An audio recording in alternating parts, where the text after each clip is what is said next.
जैन दर्शन के अनुसार भाग्य नाम की कोई चीज होती ही नहीं है। थोड़े से अजीब सी लगेगी बात आपको। अब समझो भाग्य किसे कहा जाता है। भाग्य वास्तव में कुछ होता ही नहीं है।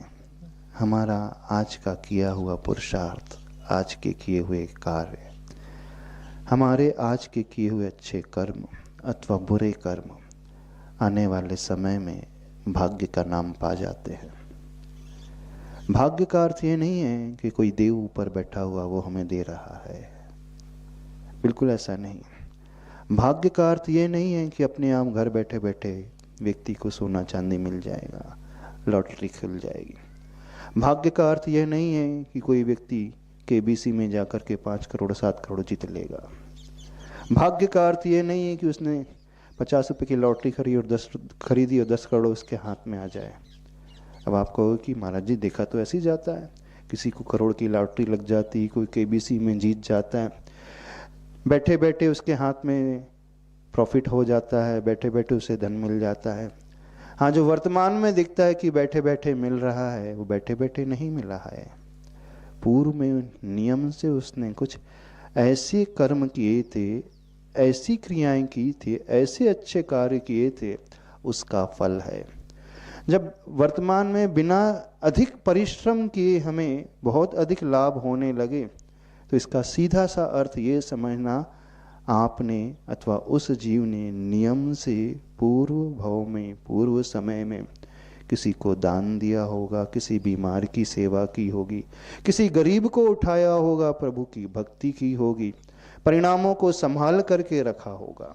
क्योंकि जो अनुकूलता से मिल जाता है, इसका अर्थ है कि उसके पुण्य कर्म का तीव्र उदय है, और पुण्य कर्म का तीव्र उदय बनता है भूत वृत्त्यनुकंपादान सराग संयमादि योग शौचमिति सद्वेद्यस्य। यानी जो जीवों में करुणा करता है, दान देता है, क्षमा का भाव रखता है, प्रभु भक्ति करता है, पूजा करता है, अनीति अत्याचार ऊपर इनसे ऊपर उठा हुआ रहता है, ऐसा जीव ही अच्छे पुण्य कर्म को बांधता है। और वह पुण्य कर्म की स्थिति आने वाले कुछ वर्षों के बाद प्राप्त होती है, तो उसे दुनिया कह देती है उसकी हाथ की रेखाएं बहुत अच्छी है, कुंडली के ग्रह बहुत अच्छे हैं, उसकी फेस रीडिंग बहुत अच्छी बता रही है, ललाट में एकदम ऊपर उठा हुआ ललाट है, तो उसके बुध की दशा बहुत अच्छी है, उसके दांतों की पंक्ति बहुत अच्छी है, तो उसके मंगल की दशा बहुत अच्छी है, उसकी राइट आइज बहुत अच्छी है, तो उसका सूर्य बलवान है, लेफ्ट आई अच्छी तो उसका चंद्रमा बलवान है, उसके गाल अच्छे हैं तो उसका शुक्र ग्रह उसका फेवर कर रहा है, उसकी दाढ़ी अच्छी है तो शनि ग्रह उसके फेवर में है, उसके कान अच्छे हैं, उसके बाल अच्छे तो राहु केतु अच्छा, और जो बोलता बहुत अच्छा है, इसका मतलब है वो राहु की दशा उसकी अच्छी बेटी। हमने क्या क्या बता दिया। हाँ,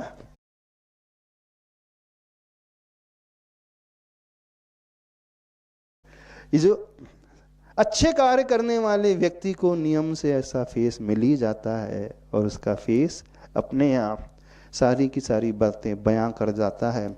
जो जीवन में पूर्व में अच्छे कार्य करता है, आने वाली उसकी कुंडली की दशा में ग्रहों की दशा बिल्कुल ऐसी हो जाती है, जो अच्छे घर में बैठेंगे उसकी हाथ की रेखाओं की लंबाई भी बिल्कुल वैसी ही बन जाएगी। तो दुनिया उसे कह रही है लक फेवर कर रहा है, उसके गॉड फेवर है अथवा गॉड गिफ्ट है। तो समझे हमारा किया हुआ कर्म ही सब कुछ हमें फल देता है। तो जैन दर्शन तो हमेशा से कर्म प्रधान रहा है और पूरा लॉजिकल है। इसमें ऐसा कुछ नहीं है कि कोई ईश्वर हमें बैठा कर देने वाला है, कोई भगवान हमारे लिए, कोई देव हमारे लिए बांट रहा है, ऐसा कुछ भी नहीं है। जिसे कम मेहनत करके भी ज़्यादा लाभ हो रहा है, तो इसका अर्थ समझना उसने पूर्व में बहुत परिश्रम किया है, और कोई अधिक परिश्रम करके भी अपना घर नहीं चला पा रहा है, तो नियम से उसने अंतराय कर्म का बंद किया है, तभी तो आज उसके जीवन में सफलता नहीं मिल रही है, अंतराय उसके जीवन में उतर करके आ रहा है।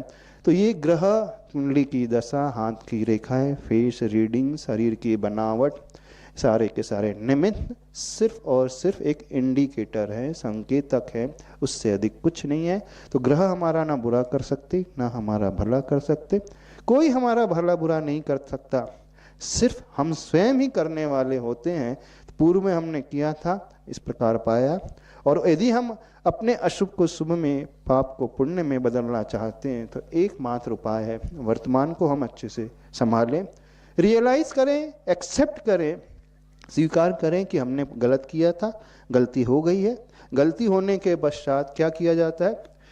क्षमा मांगी जाती है, पुनः उसे अच्छे से सुधारा जाता है। तो आप प्रभु से क्षमा मांगिए, अपने किए हुए अशुभ कृत्यों के लिए प्रायश्चित कीजिए, पश्चाताप किए, नए का संकल्प ग्रहण करें, यानी ऐसे कार्य करना शुरू करें जिससे नए सिरे से पुण्य कर्म का बंध हो, सातवा वेदनी का बंध हो, दया का, दान का, क्षमा का भाव लेकर के आओ, गुरु भक्ति, प्रभु पूजा, नैतिकता का भाव लेकर के आओ, तो अपने आप नए पुण्य कर्म बंधेंगे। जब नए पुण्य कर्म बनते हैं तो उसका सबसे बड़ा बेनिफिट होता है, पूर्व के बंधे हुए पाप कर्म सर्टेन परसेंटेज में पुण्य में कन्वर्ट होने लगते हैं।